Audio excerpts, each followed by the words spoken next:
How, who cares what happens from here on out? It was the worst time for metal bands, 93, 4, 5, 6, because of that grunge scene. And it's like the media just did everything they could to try and finally kill off heavy metal. There was no support from the media whatsoever.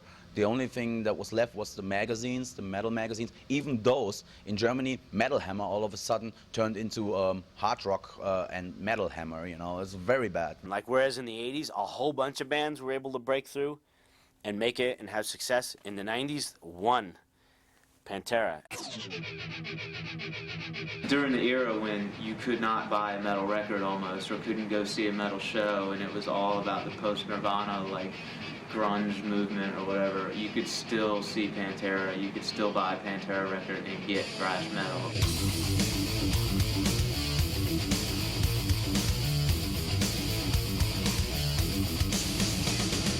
They showed that people still wanted to hear heavy stuff because they were going platinum at a time when you couldn't say metal. There was no metal being exposed anywhere. Metal was supposedly dead. And metal was Nirvana. Yeah, and they're topping the Billboard charts and going platinum.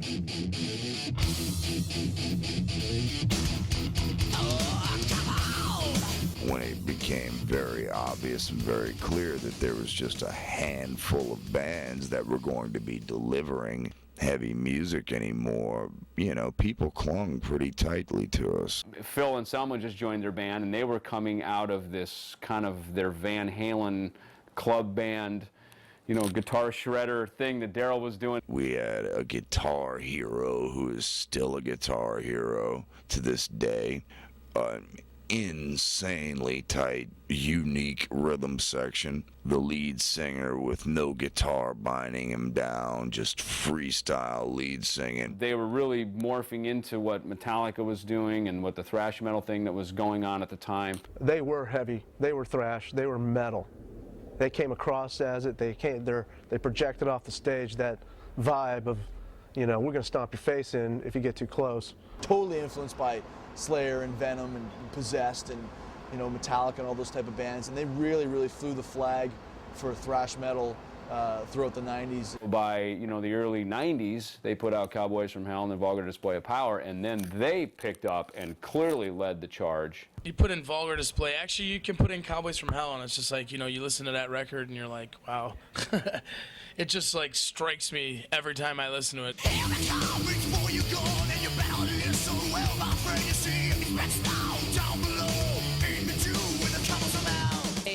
They made metal cool again. So why they did. And they brought the groove, which was something that was going on in the hardcore scene at the time, but most metal wasn't grooving like that, and they just brought that groove to metal, and that changed the whole game, which is still felt today. I mean, most metal has groove.